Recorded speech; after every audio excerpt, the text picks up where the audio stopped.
Bom dia, então, a todos os professores, professoras que estão aqui presencialmente e que estão também online. Sejam todos muito bem-vindos ao nosso seminário de preparação da negociação coletiva 2026.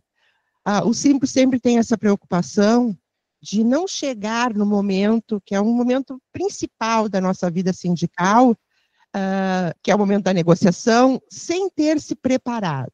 Então, é muito importante essa preparação, que a gente pense muito antes, que a gente veja as condições que podem favorecer o momento da nossa negociação.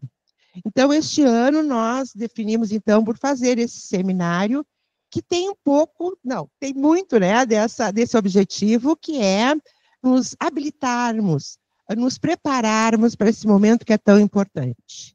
E esse momento, no ano que vem, será ainda mais importante, porque a gente tem acompanhado nas escolas privadas da educação básica do Rio Grande do Sul um excesso de trabalho em relação aos anos anteriores. A sensação que nós temos na nossa observação, nas visitas às escolas, é que a cada período vai ampliando o trabalho do professor.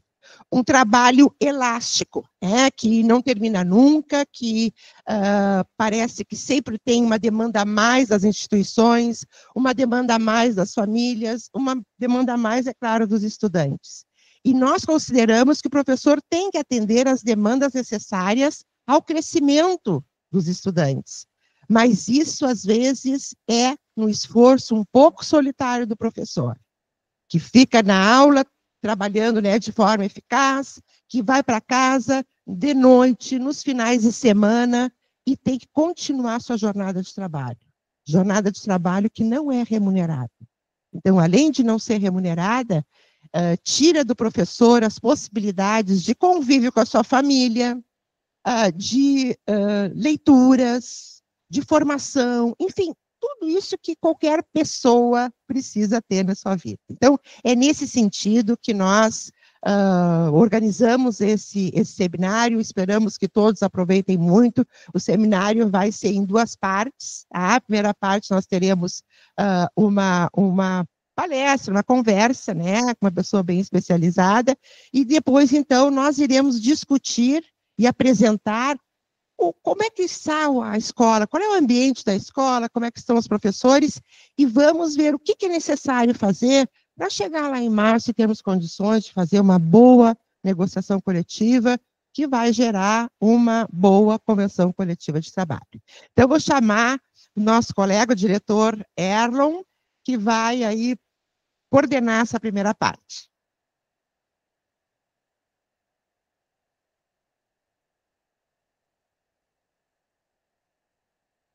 Bom dia, professores, professoras, quem está em casa nos assistindo, bom dia, é um prazer estar com vocês, é um momento bem importante esse, final do ano, em que se avoluma o trabalho, né, de nossa parte, em casa e nas escolas, a responsabilidade e a pressão feita por tantas variáveis em cima de nós, professores.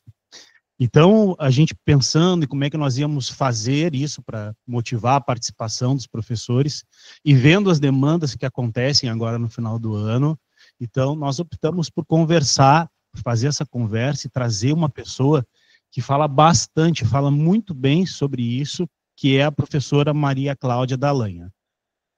Professora é pedagoga e doutora em educação, professora da Unicinos, fundadora e diretora pedagógica do Nós da Docência, Ecossistema de Pesquisa, Formação e Carreira. É coordenadora do grupo de pesquisa Lola. Trabalha há 31 anos como formadora, orientadora acadêmica, mentora de carreira e pesquisadora. Focos de estudo e de atuação: cuidado e profissão docente, emoções e docência, adoecimento e apagão de professores, trabalho docente e violências, relações de gênero na docência, maternidade e carreira, inclusão, equidade e profissão docente. Promove a criação, a divulgação e a democratização de conhecimentos científicos em livros, revistas acadêmicas e nas plataformas de mídias digitais. Tem como propósito desenvolver um trabalho de cuidado com nós mesmas, com a nossa profissão e com a nossa carreira, na educação escolar, universitária e profissional. Então, professora Maria Cláudia, obrigado por ter aceito o convite do Simpro, é um prazer tê-la aqui, e fique à vontade para iniciar. Bom dia às pessoas que nos acompanham aqui presencialmente, bom dia às pessoas que nos acompanham neste momento ao vivo, e bom dia, não é, às pessoas que vão nos acompanhar posteriormente por meio da gravação que será disponibilizada. Neste momento, eu quero agradecer, não por mera formalidade, a oportunidade de retornar ao Simpro. Quero dizer para vocês que este é um momento muito importante para mim. Eu estive com o Simpro, a convite do Simpro, da professora Cecília e da professora Patrícia Dionísio, na época da pandemia. Nós conversamos, eu retomava a data para destacar aqui no dia 8 de outubro de 2020.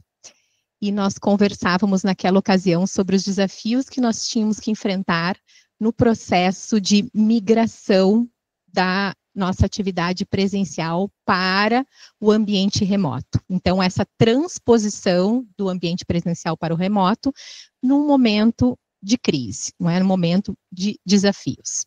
Então, é muito importante nesse momento, no dia 27 de setembro de 2025, retornar ao Simpro e poder pensar essa temática com vocês, não é? Dialogar principalmente hoje com as professoras e com os professores da educação básica, do ensino privado, mas também convidar as professoras e os professores do ensino superior a dialogarem comigo. Esta proposição de reflexão, eu já dizia a Cecília, não é? Ela é importante para nós, professoras e professores da educação básica e do ensino superior. Quero agradecer, então, a professora Cecília pelo convite para retornar ao Simpro. Quero agradecer a professora Patrícia Dionísio, que na ocasião estava vinculada ao Simpro e ao Colégio João 23. Não é? A Patrícia segue conosco no grupo de pesquisa Lola, fez comigo seu doutorado depois que estive aqui com o grupo no Simpro, e também hoje é professora pesquisadora do grupo de pesquisa Lola. Né? A professora Patrícia é professora de História. Né?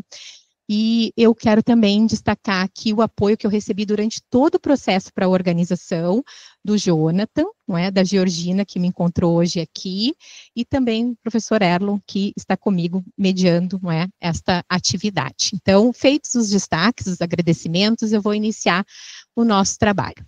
Eu preparei com o Jonathan, com todo cuidado, o movimento que nós vamos fazer hoje. Eu costumo utilizar muitos artefatos culturais, porque eu trabalho e eu pesquiso esses artefatos. Então, hoje eu trabalho com plataformas de streaming, como o Netflix e o Google Play.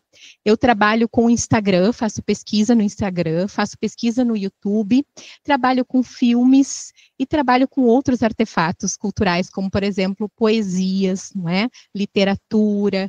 E eu gosto muito de utilizar esses materiais nestes momentos. Mas como nós queremos upar depois essa gravação para o YouTube, nós corremos o risco do YouTube não aceitar, porque qualquer transmissão de material não autorizado, o YouTube veta. Né? Então, para evitar esse problema, eu vou citar os materiais e vou me empenhar ao máximo para fazer jus a cada um deles, para poder pensar com vocês as temáticas que nós vamos pensar durante a manhã. Então, o convite foi para que nós façamos uma reflexão sobre o excesso de trabalho na educação básica no ensino privado.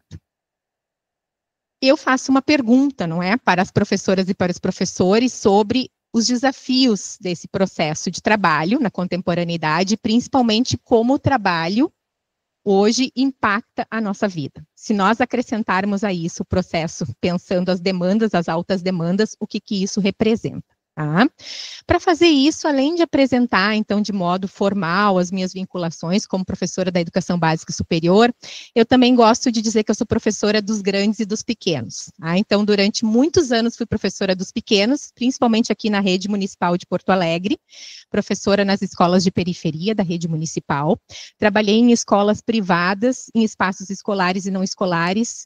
Boa parte da minha carreira foi constituída por projetos de inclusão. Eu me constituí professora, trabalhando com turmas com classes de aceleração multisseriadas com crianças e jovens com deficiências e síndromes, e também trabalhando com professoras na área da inclusão, com ênfase nos temas gênero e sexualidade, principalmente ao longo de toda a minha trajetória. Eu também gosto de destacar que comecei a conciliar as atividades de sala de aula na educação básica com o ensino superior por apostar na profissão docente. Então, hoje, eu digo que eu não somente vivo, exerço a docência, encarno a docência, como eu gosto de dizer, não é? Mas eu efetivamente pesquiso a docência. O meu tema de pesquisa é a profissão docente. E eu digo que para pesquisar a docência não basta ser professor e professora, né? Porque muitos podem dizer que entendem da profissão, mas quando a gente investiga a profissão com profundidade, a gente compreende que há muitos desafios envolvidos. Então, quero destacar a pesquisa sobre o trabalho docente para pensar com vocês o que significa refletir sobre os processos de adoecimento na docência e aquilo que a gente tem chamado de apagão na profissão. Se nós não fazemos uma reflexão crítica a partir de um conjunto de conhecimentos produzidos sobre a profissão docente, nós temos muitas dificuldades para enfrentar, não é, todos os desafios que precisamos enfrentar nesse processo de trabalho. Tá? Então, é importantíssimo que a gente possa sustentar uma produção de conhecimento, que a gente possa estudar sobre, para poder qualificar as nossas formas de intervir. Eu também quero destacar, como disse o Erlon, que eu faço costuras entre a vida e o trabalho, a maternidade e a carreira. Então, eu sou mãe de 2 gurias gêmeas, a Júlia e a Luísa, e quando eu destaco isso, não é somente para partilhar com vocês a alegria de ser mãe das gurias, mas é também para pensar os impactos da maternidade no nosso trabalho. Pensar quais são os impactos do trabalho de cuidado, na relação com o trabalho chamado trabalho produtivo e como nós pensamos o excesso de demandas de trabalho na articulação com este trabalho de cuidado, em casa, na escola e em todos os espaços por onde nós circulamos. Então, o destaque também é importante por isso, para pensar politicamente com vocês esse processo.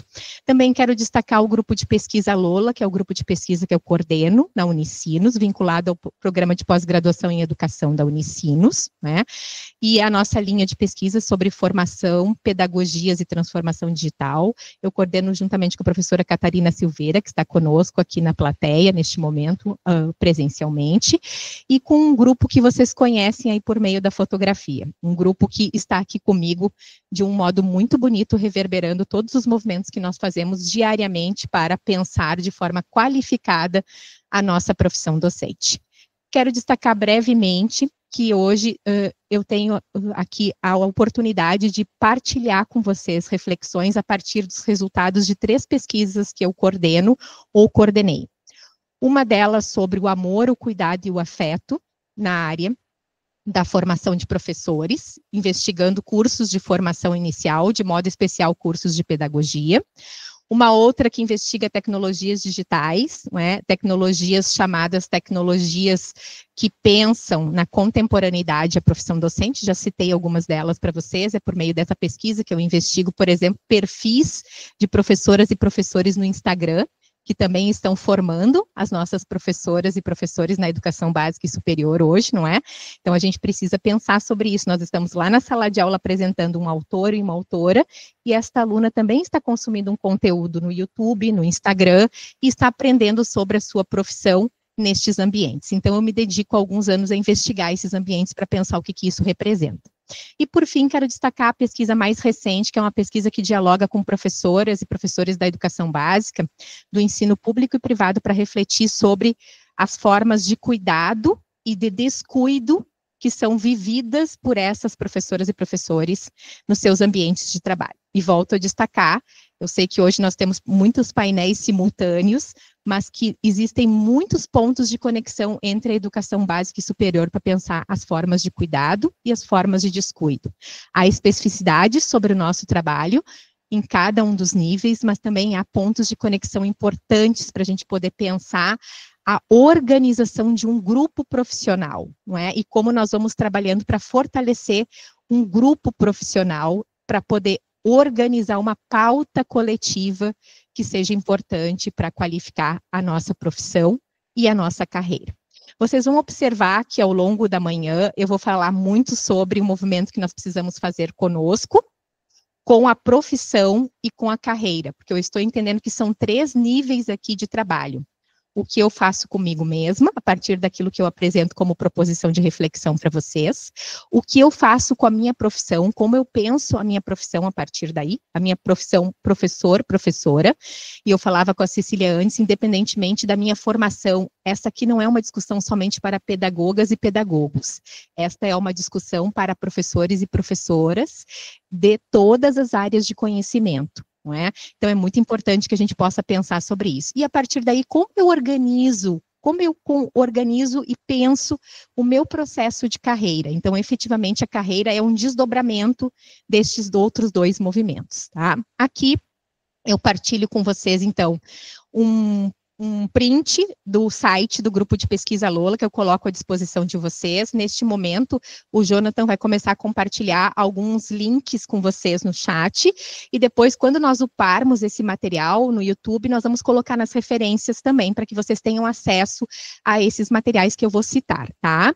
Então, aqui eu começo a compartilhar alguns desses materiais, porque depois as professoras e os professores podem retomar na sua sala de aula, podem estudar mais um determinado tema. Então, por exemplo, eu tenho aqui uma pesquisa sobre bom senso como prática docente na educação infantil, produzida pela professora Catarina.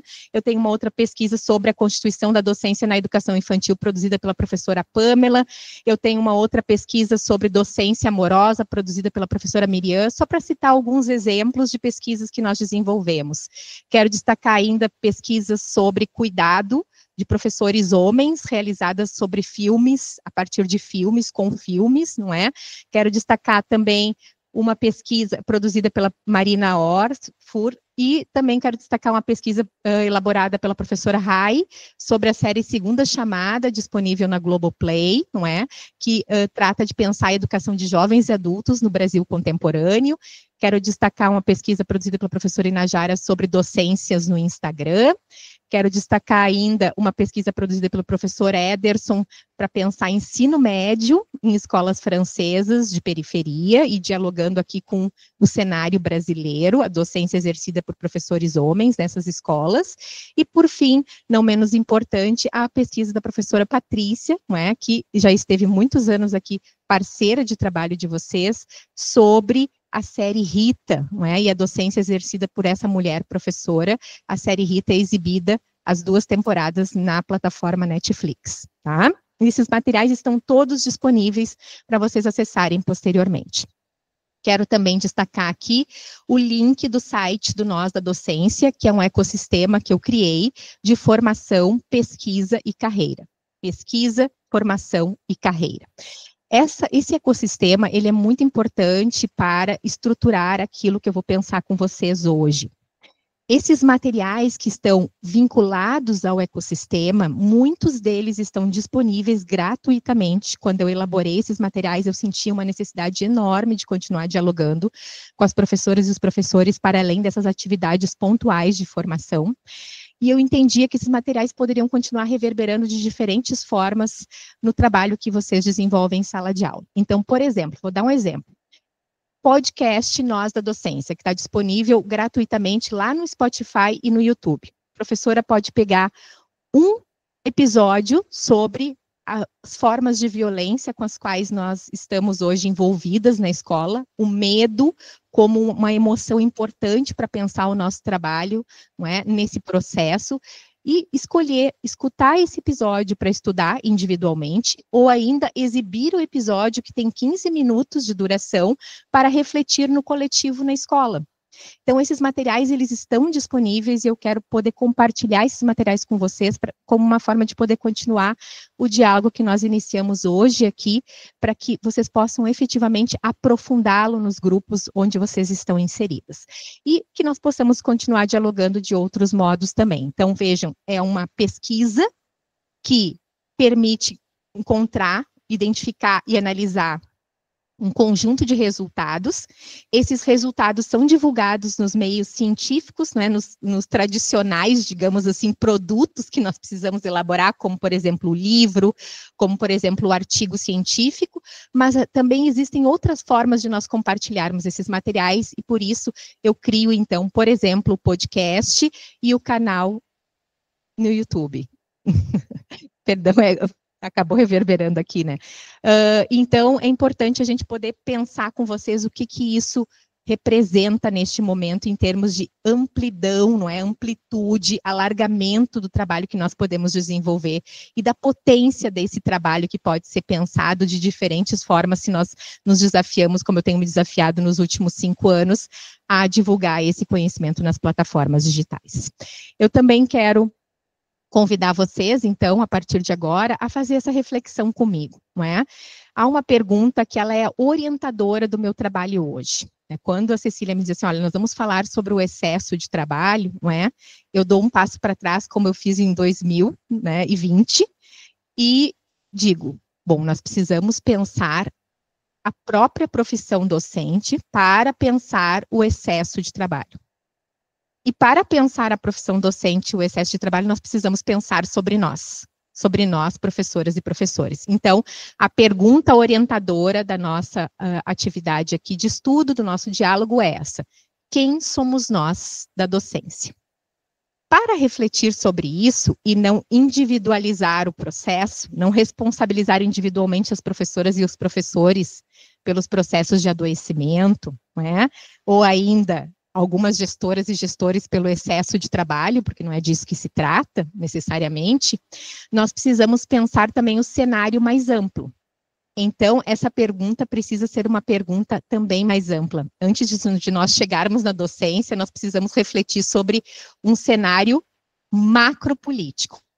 E a partir de agora eu vou exibir brevemente algumas informações aqui, resultados de pesquisas nacionais e internacionais sobre o processo de adoecimento do ser humano. E nós vamos chegar na docência para pensar o excesso de trabalho e, consequentemente, o adoecimento como uma das como um dos efeitos, não é, deste processo de adoecimento da população. Então, eu trouxe aqui 2 relatórios mundiais que são organizados, não é, por órgãos internacionais em parceria com a Organização Mundial da Saúde, que divulga os resultados desses materiais aqui. E esses materiais são materiais que refletem sobre como está a saúde mental no mundo hoje e qual é o mapa da saúde mental no mundo hoje. Eu extraí somente algumas informações. Eu começo dizendo, então, que mais de 1 bilhão de pessoas em todo o mundo vivem hoje com algum transtorno mental. Existem muitas perdas, esses relatórios mostram, e assim o termo que eles utilizam, perdas de produtividade das trabalhadoras e dos trabalhadores por causa destes transtornos mentais. Essas perdas somam mais de 1 trilhão de afastamentos por diferentes transtornos. Aqui um destaque, os relatórios fazem um destaque para os transtornos de ansiedade e de depressão, como eles chamam. Eu vou me debruçar sobre a ansiedade e a depressão para poder pensar com vocês, porque isso aparece nas pesquisas com as professoras e os professores também. Excesso de trabalho igual a ansiedade, igual a depressão, igual a adoecimento. Também quero destacar que se nós fazemos uma reflexão na perspectiva de gênero, nós vamos ver um recorte muito específico para pensar os transtornos para homens e mulheres. Então, vejam ali que nós temos, por exemplo, 62% de mulheres e 37% de homens com ansiedade. Este recorte aqui é para a ansiedade. Existem outros, o relatório faz uma análise bem detalhada, por exemplo, sobre transtornos alimentares, sobre diferentes transtornos, como o relatório nomeia. E um outro sobre depressão, 60,5% para mulheres e quase 40% para homens. Mas mesmo assim, vejam a diferença se nós pensamos isso na perspectiva de gênero. E se nós ainda costurarmos gênero, geração e aqui uma localização geográfica no mapa mundial, nós vamos encontrar aqui a ansiedade como algo que aparece em 5% da população global, mas em 12% entre mulheres em idade produtiva nas Américas. Ou ainda, 1 em cada 100 pessoas, pensando no transtorno aqui, de déficit de atenção, ao longo da vida em todo o mundo, e 7%, uma ênfase muito grande nos meninos e nos jovens entre 10 e 14 anos. Então, aqui eu estou pensando relações de gênero, estou olhando para o impacto para mulheres e meninas, homens e meninos, tá? Para a gente poder pensar sobre os processos de adoecimento na escola logo ali, tá? Seguindo ainda, eu quero apresentar para vocês esta normativa. Vocês sabem que recentemente o Ministério do Trabalho, não é, atualizou essa chamada NR01, que vai, com uma nova redação, entrar em vigor a partir de 26 de maio de 2026. A portaria foi publicada recentemente, em 15 de maio de 2025, e com essa mudança, todas as empresas precisam considerar fatores de riscos psicossociais relacionados ao trabalho. Para considerar fatores de risco psicossociais, as empresas terão um prazo alargado até o próximo ano. O que são esses fatores de risco? Já volto aqui nessa fotografia. O que são esses fatores de risco segundo o guia que acompanha a portaria? Os fatores de risco, citando o guia, estão relacionados diretamente com a organização do trabalho. Aí pensa em organização do trabalho, excesso de trabalho. Aqui, eles decorrem na concepção, na organização e na gestão, pensando os efeitos à saúde do trabalhador, em nível psicológico, físico e social. E como esses efeitos podem desencadear, por exemplo, o agravamento do estresse no trabalho, esgotamento e depressão, entre outros. Por isso, eu citei antes ansiedade, depressão e transtorno do déficit de atenção, para poder pensar com vocês, tá? Se nós pensamos, vamos voltar um pouquinho lá na perspectiva de gênero, mais uma vez eu quero mostrar para vocês a fotografia da publicação da portaria. Para nós refletirmos em conjunto sobre o que significa pensar transtornos, a inclusão de fatores psicossociais, o excesso de trabalho, aquilo que eu falava antes sobre o acúmulo das demandas, o trabalho de cuidado, trabalho produtivo, chamado produtivo e reprodutivo, ou não produtivo, não assalariado. Estou olhando para a senhora e pensando o que isso representa, né? O exercício que nós temos que fazer permanentemente para poder buscar nossa formação como mulheres, mães, cuidadoras a vida toda, não é? De crianças que são nossas filhas, nossas sobrinhas, não é? Das nossas famílias, das pessoas mais velhas, das nossas famílias, não é? Das nossas irmãs. E como que isso se articula com as nossas demandas de trabalho nas escolas, não é? E que impactos isso tem na nossa carreira, na nossa profissão e na nossa vida, tá? Então, aqui, uma provocação para pensar como organizar uma composição também que possa contemplar diferentes grupos, com diferentes posições de sujeito, para apontar cada grupo a sua necessidade de agregar um ponto à pauta coletiva. Eu não estou defendendo aqui que nós devemos caminhar individualmente, muito antes pelo contrário. Também não estou defendendo que nós temos que trabalhar numa perspectiva identitarista de reforçar um erro muito grande que nós cometemos de apontar grupos como grupos legítimos para reivindicar determinadas pautas. Não, eu estou defendendo a articulação entre grupos, mas sem desqualificar e principalmente sem querer apagar as singularidades de cada grupo. Que cada grupo tem as suas necessidades, pensando as demandas de trabalho, o excesso de trabalho neste contexto que nós vivemos, tá? Seguindo, então, a reflexão com vocês, eu quero ainda voltar aqui, só um pouquinho, para dizer para vocês que o guia aponta quais seriam os possíveis desafios que nós teríamos que enfrentar nos locais de trabalho. Agora, vejam como isso é complexo. Vejam aqui, ó. O que seriam fatores de risco psicossociais relacionados ao trabalho em 2025? O guia aponta assédio de qualquer natureza no trabalho, má gestão de mudanças organizacionais, baixa clareza de papel ou função, falta de suporte e apoio, baixas recompensas e reconhecimento, falta de autonomia, baixa justiça organizacional, eventos violentos ou traumáticos, baixa demanda no trabalho. Quero fazer um apontamento aqui, nós estamos falando do excesso de trabalho. E quando nós temos uma baixa demanda, o que isso representa para nós? Em termos do modo como nós nos sentimos pertencentes ou não a um determinado grupo. Porque existem pessoas, por exemplo, vou dar um exemplo, em processo de aposentadoria, que na medida que começa a se aproximar do processo de aposentadoria, delas é retirado um conjunto de atividades, não é?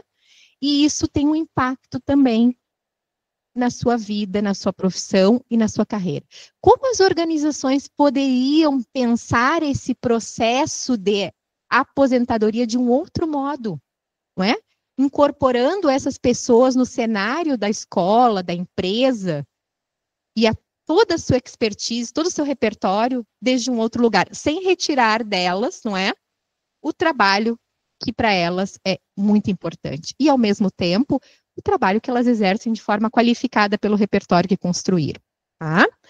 O excesso de demandas de trabalho, está aparecendo aqui, ó, professora Cecília, né, como nós falamos, está aparecendo aqui entre um dos fatores, e os más relacionamentos no local de trabalho.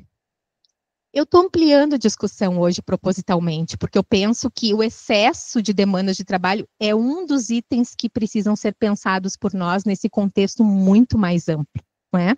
E se nós não abordarmos essa temática de forma integrada, articulada e costurada, como eu gosto de defender, nós corremos um risco muito grande de simplificá-la, porque eu poderia vir aqui reproduzir resultados de pesquisa que nós já temos há anos sobre processo de adoecimento na profissão docente, fazer uma reflexão sobre mais do mesmo sem produzir efetivamente efeitos, né? Então, eu volto a dizer que é muito importante que a gente possa pensar sobre a profissão docente desde esse lugar de quem produz conhecimento sobre a profissão docente. Agora eu retomo a pergunta, quem somos nós da docência? E aí eu vou trazer dados específicos sobre as professoras e os professores no Brasil contemporâneo. Tá? Então, nós temos relatórios aqui do censo, do INEP, do MEC, nós temos pesquisas nacionais e internacionais, como o relatório Tales, por exemplo, sobre ensino e aprendizagem, e nós temos relatórios sobre ser professor na América Latina e no Caribe. Essas pesquisas foram produzidas entre 2015 e 2022. Vejam vocês, mais de 1.600.000 pessoas hoje cursam licenciaturas no Brasil. 60% delas à distância. Vamos pensar as demandas de trabalho e o excesso de trabalho na articulação com a formação à distância nos cursos de licenciatura. 2.200.000 pessoas exercem a profissão na educação básica. Olha quantos nós somos, não é? E aproximadamente 324.000 no ensino superior. E deste grupo, mais uma vez, um recorte aqui na perspectiva de gênero, não é? Aqui, usando gênero de forma largada, 73% são mulheres, nós precisaríamos interseccionar com muitos outros marcadores identitários, não é? Distribuídas assim, 97% atuando na educação infantil, 77% no ensino fundamental e 57% no ensino médio. Mais uma vez, eu volto a provocar vocês a pensarem sobre o excesso de trabalho em cada um desses níveis de ensino. Esses relatórios são muito interessantes para a gente fazer essa análise, porque aparecem dados que eu não vou ter tempo de trazer aqui, que a gente analisa em profundidade lá no grupo de pesquisa Lola, sobre, por exemplo, o número de escolas às quais nós estamos vinculados, onde nós somos professores quando nós atuamos nas áreas, né? O número de turmas que nós temos, o número de alunos e alunas que nós temos, não só em sala de aula com uma turma, mas pensando o conjunto do nosso trabalho. Hoje, por exemplo, eu sou professora em algumas disciplinas que tem 120 estudantes na modalidade EAD. Como construir um trabalho qualificado nesse contexto, não é? Vamos pensar isso na educação básica com o número de alunos que vocês têm em sala de aula e o número de alunos que vocês vão somando dependendo do nível. Quando a professora não trabalha com mais de uma turma, ela trabalha com crianças pequenas, bem pequenas, e aí as demandas de trabalho se avolumam por outros motivos, não é? Então, são elementos que precisam ser considerados por nós. Aqui algumas falas de professoras e professores das pesquisas, tá? Que eu coordeno, que eu desenvolvo. Então, vejam aqui. Eu não quero mais ser professora. Eu tenho medo de perder meu emprego. Eu finjo ser outra pessoa porque a escola me discrimina. Meu ambiente de trabalho é hostil. As nossas salas de aula estão lotadas. Sinto ansiedade quando penso em voltar para a escola.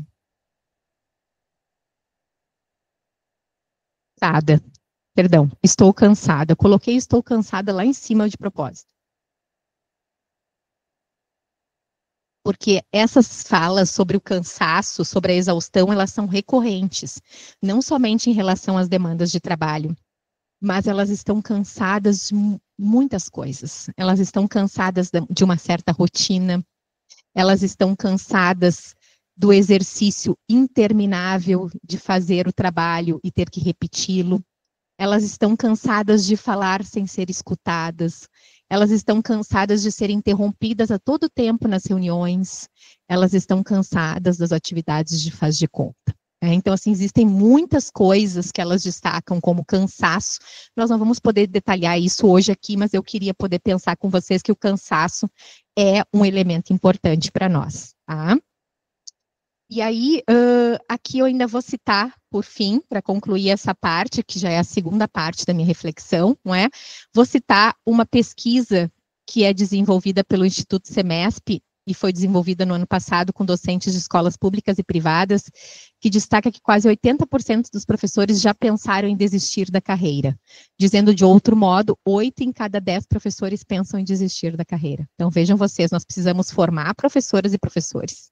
Quando eles ingressam lá na minha sala de aula, eu digo, neste cenário tão desafiador, eu preciso pensar com vocês que esta é uma profissão importante e nós vamos apostar nessa profissão, mas ao mesmo tempo, com todos os desafios que enfrentamos, ainda assim, depois de formados, muitos deles pensam em desistir e alguns desistem da carreira. Então, hoje eu tenho muitas pessoas que chegam no meu grupo de pesquisa dizendo isso. Eu estou quase desistindo da carreira. E eu vim aqui fazer mestrado e doutorado. No grupo, nós fazemos um trabalho muito bonito, muito potente, e eu acredito muito nesse trabalho. É um trabalho que eu chamo de um trabalho que eu exerço na perspectiva da pedagogia do miudinho, onde nós vamos estudando e, a partir do estudo, encontrando formas de criar estratégias para o enfrentamento desses desafios. Então, efetivamente, hoje nós elaboramos estratégias de enfrentamento e as pessoas que estão no grupo se mantêm nas escolas muito em razão disso. Quando eu digo fazer um mestrado e um doutorado, também quero destacar que não necessariamente é preciso esse vínculo formal. É preciso que nós tenhamos espaços de estudo que nos alimentem. Então, o grupo hoje é um grupo do qual as pessoas não querem se desvincular quando elas estão lá integradas efetivamente ao trabalho. Por isso, eu tenho muitas pesquisadoras, colaboradoras que terminam o mestrado e doutorado, mas seguem no grupo como uma forma de resistência e de resistência na profissão docente e na vida, tá? Eu também quero destacar, vejam vocês quantas pessoas se sentem inseguras, desanimadas e frustradas na nossa profissão. Somos nós, quase 70%. E aí nós precisamos nos perguntar, uma reflexão simplista diria, mas a carreira docente está desvalorizada, desqualificada. Mas existem muitas carreiras hoje que estão desvalorizadas e desqualificadas. A gente estabelece comparativos acadêmicos para pensar outras carreiras que também sofrem desvalorização e desqualificação. Eu também estudo e penso sobre outras carreiras que enfrentam situações de violência no cotidiano. Existem outros elementos que precisam ser pensados. Porque a gente vê que nessa relação, somente a explicação sobre a desvalorização e a desqualificação não é suficiente para poder elaborar estratégias de enfrentamento. Eu não digo que não seja importante, mas não é suficiente. Nesta última parte, então, atendendo a encomenda no bom sentido da professora Cecília, eu vou pensar com vocês algumas possibilidades de encaminhamento, considerando que vocês vão dialogar depois, não é? Eu vou finalizar com possibilidades de encaminhamento para o nosso trabalho aqui posterior, que é o trabalho de reflexão sobre a elaboração de estratégias que serão apresentadas no âmbito dos movimentos sindicais que vocês seguem desenvolvendo. Tá? Há uma reflexão mais ampla macropolítica, que foi feita brevemente no início, que eu destacaria que ela precisa ser articulada com reflexões críticas de autoras e autores hoje, que nos provocam a pensar sobre o modo como nós nos organizamos na sociedade, no trabalho e principalmente na profissão docente. Então, vou citar a partir de agora algumas autoras e autores, vou citar a produção de conhecimento que eu sustento e nós vamos pensar juntos, tá? Depois me coloco no diálogo. Então, a primeira coisa que eu quero destacar é o livro Nós da Docência, que daqui a pouquinho o Jonathan também vai divulgar para vocês. Este livro, ele reúne este conjunto de resultados das minhas pesquisas ao longo de 20 anos sobre a profissão docente, tá? Quando eu digo que é um livro sobre nós, é porque ele é um livro para nós, professoras e professores, refletirmos sobre a nossa profissão docente. Isso parece uma coisa óbvia, mas não é. Porque nós encontramos nas minhas pesquisas pouquíssimos livros que tematizam a profissão docente de modo central. Nós encontramos muitos livros sobre práticas pedagógicas desenvolvidas por professoras e professores na educação infantil, no ensino fundamental e no ensino médio. Mas livros que dialoguem conosco, professoras e professores, sobre a nossa profissão, são poucos ainda hoje. Então, este é um livro sobre nós. A professora Lisiane, que trabalha no colégio... agora, perdão, vou me lembrar, porque ela estava vinculada na ocasião a um determinado colégio, Colégio Anchieta, né? E ela fez uma reflexão no momento de lançamento a meu convite sobre isso, né, sobre o livro, e ela destacou fortemente a relação do livro com a centralidade da profissão docente, né? Um livro sobre nós, como eu proponho. Um livro para nós e um livro por nós, né?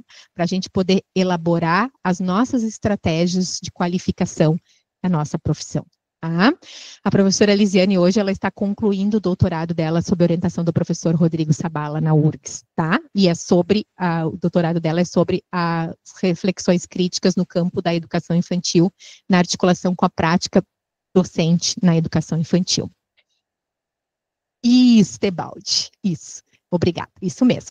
Então, eu quero destacar deste livro aqui, um trecho desse livro, para pensar com vocês o modo como nós vamos nos organizando na relação com o excesso de trabalho.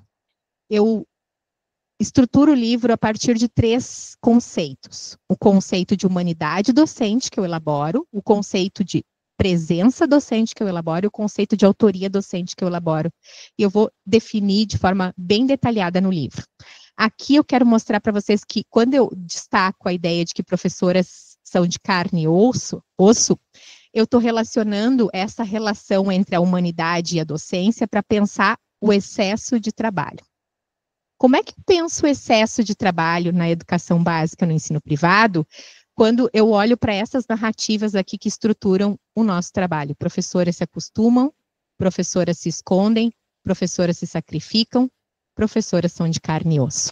Então, como é que eu articulo uma reflexão crítica sobre o excesso das demandas de trabalho, pensando nas narrativas que estruturam a nossa profissão sobre a vocação, sobre o sacrifício, sobre o servir, sobre a celebração da docência a priori, mesmo que nós enfrentemos desafios, né?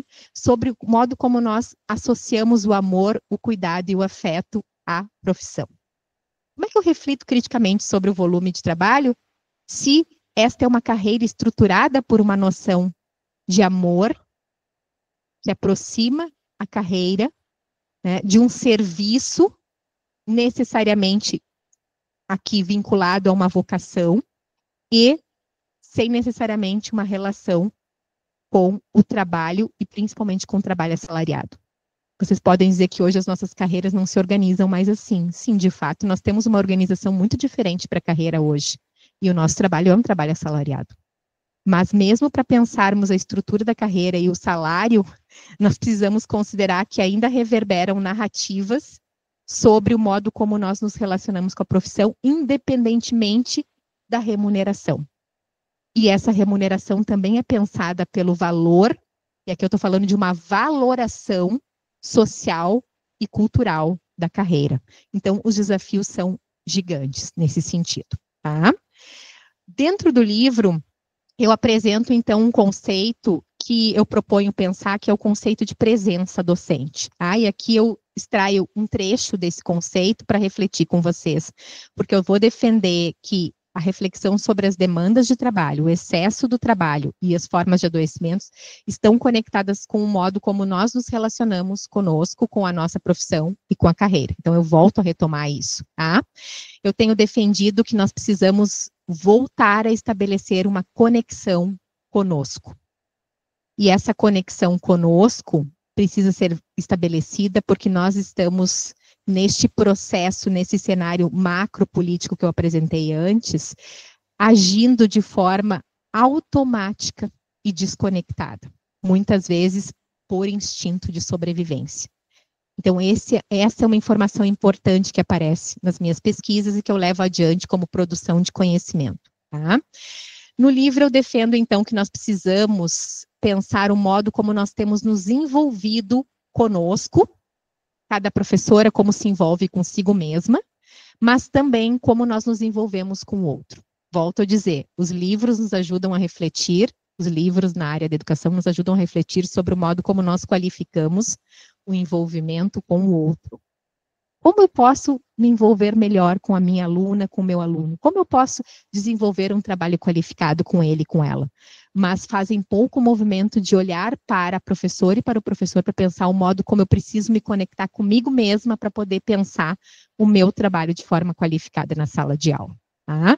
Então, eu tenho defendido que nós precisamos estabelecer essa relação consciente de presença de si mesma e presença do outro. Uma presença que precisa envolver inteireza e prática constante de reflexão e de estudo. Tá?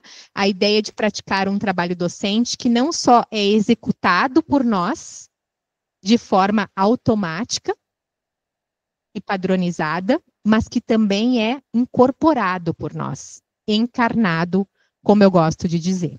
Tá?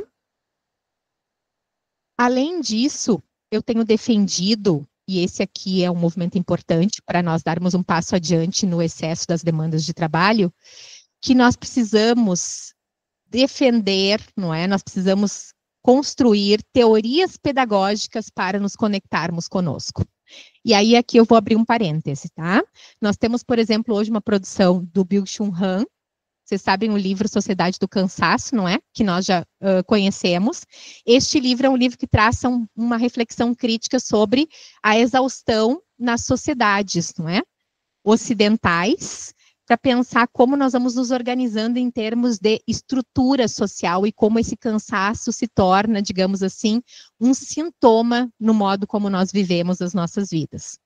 Nós temos uma outra autora, que é uma socióloga, a Eva Illu, que trabalha com as emoções na perspectiva da sociologia, e ela vai defender que esta sociedade, ela organiza as emoções de uma determinada forma.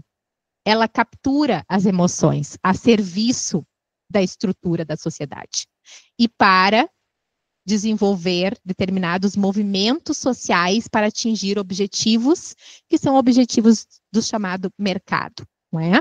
Então, a Eva Illu também é uma autora que pode nos ajudar a pensar sobre isso. Vou citar ainda A Nova Razão do Mundo, do Dardot e do Laval, que é um livro que nos ajuda a refletir de forma mais ampla sobre a forma como nós temos nos organizado em termos de trabalho na sociedade. Vejam vocês, todo esse panorama mais amplo, esse movimento macropolítico, nos ajuda a olhar para isso de forma ainda orgânica, né? Para o cenário e para o grupo de professoras ali do ensino privado na educação básica e as demandas de trabalho. Agora, como nós fazemos isso pensando a educação e a pedagogia? E quando eu falo a pedagogia, eu estou falando de uma área de conhecimento que produz saberes sobre a profissão docente. Eu não estou falando da pedagoga e da carreira da pedagoga necessariamente. Eu defendo que a pedagogia é a área que vai elaborar conhecimentos para a reflexão sobre a nossa profissão docente. Ela é a área legítima para, né? Porque ela é a área que estrutura a profissão. Nós temos pouquíssimos livros sobre a profissão docente numa perspectiva pedagógica. Nós costuramos, eu mesmo, para elaborar esse livro, costurei autores da área da filosofia, da sociologia, autoras da área da psicologia, da psiquiatria, da neurociência, não é? Para poder pensar mas o que eu vou defender aqui é o que eu chamo de teoria pedagógica, porque ela é elaborada por uma professora, por uma pedagoga que entende que é possível sustentar conhecimentos a partir do campo da pedagogia. Se nós queremos enfrentar o adoecimento na profissão docente, nós precisamos sustentar essa reflexão a partir de uma teoria que seja pedagógica. Nós precisamos de ferramentas pedagógicas em articulação com outras. Pensem numa doença complexa. Uma doença complexa não pode ser tratada e curada sem um conjunto de profissionais especializados. O que eu estou defendendo aqui é que nós precisamos de uma equipe multidisciplinar para pensar os processos de adoecimento e apagão na docência, e também o excesso das demandas de trabalho. O problema é que ainda está faltando esta profissional do campo da educação e da pedagogia para fazer valer o que nós podemos defender em termos de qualificação da nossa profissão. Nós continuamos buscando fora. Quando nós vamos falar sobre saúde mental, nós buscamos fora. Nós vamos buscar em outras áreas.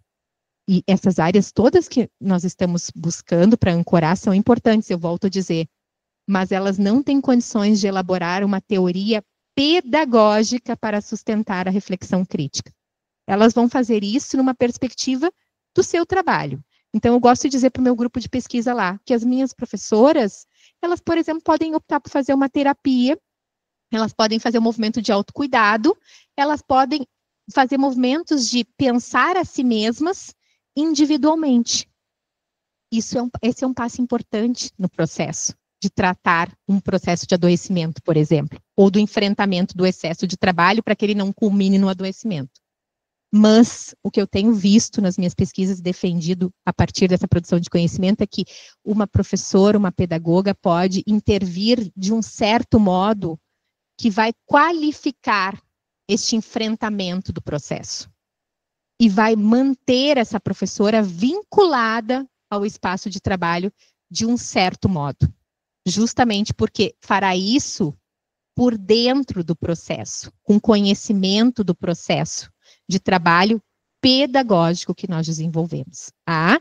Então, é muito importante que a gente possa pensar sobre isso, como a gente vai articulando profissionais das diferentes áreas, mas associando esses profissionais ao trabalho que nós desenvolvemos e defendendo a produção de conhecimento da educação e da pedagogia para elaborar as estratégias de enfrentamento. Tá? Essa proposição, essa reflexão crítica, então, ela vai nos provocar a pensar como nós vamos estabelecendo uma reconexão conosco, que é a teoria pedagógica que eu tenho defendido, e como nós vamos construindo um equilíbrio importante na vida, para evitar estes processos de adoecimento, aquilo que eu chamo de nós, tá? Os nós da profissão, que podem ser nós físicos, psicológicos, espirituais, assim como os nós pedagógicos, né? No livro eu abordo os nós como tensão, como aquilo que pode, digamos assim, produzir algo que não é desejável, mas eu também abordo como uma possibilidade de conexão, um fortalecimento do grupo profissional docente, tá? E esse é um movimento que nós também temos que fazer. Por fim, eu quero provocar as professoras a pensarem que na contemporaneidade nós temos feito um movimento que faz com que nós façamos um processo aqui de apartamento das nossas emoções. Então, quando eu estudo as emoções numa perspectiva pedagógica, eu vou fazendo movimentos para formular modos de enfrentamento dessas emoções numa perspectiva pedagógica. E aí eu volto a dizer, é importante que a gente possa pensar como nós fazemos isso individualmente, por meio da nossa espiritualidade, por meio da nossa terapia, por meio das nossas formas de autocuidado e de conexão com os grupos que nos importam. Por outro lado, profissionalmente, nós também precisamos fazer isso. Então, aqui há uma defesa pelo trabalho pedagógico com as emoções, aquilo que a gente poderia chamar de pedagogia das emoções, assim como nós já temos uma produção de conhecimento sobre a sociologia das emoções, como eu citei a Eva e Lu para pensar com vocês, tá? Estou me encaminhando para o final para deixar aqui essas perguntas, né, que são perguntas que eu elaboro num dos episódios do podcast, que é o episódio 1 da temporada 2, para reflexão sobre a temática das demandas do excesso de trabalho. Certamente vocês precisam formular estratégias para enfrentamento do volume de trabalho que nós temos hoje na educação básica, no ensino superior e também na educação privada, nos 2 níveis. Aqui o grupo vai pensar a educação básica e ensino privado. Ao mesmo tempo, eu volto a refletir com vocês convidar vocês a pensarem sobre a necessidade que nós temos de ampliar essa discussão. Se nós quisermos efetivamente elaborar estratégias a médio e longo prazo. Nós podemos individualmente agir, nós podemos pontualmente qualificar um processo, mas nós precisamos pensar isso de forma mais organizada e principalmente orgânica e numa perspectiva pedagógica. Então, é muito importante que a gente possa refletir sobre o modo como nós estamos vivendo a nossa vida, que vida eu estou vivendo como professora, que vida eu quero viver como professora, e como eu posso cuidar dos outros, continuar cuidando dos meus alunos, das minhas alunas, dos meus colegas e dos meus colegas, da minha família, das pessoas que importam para mim, sem descuidar de mim.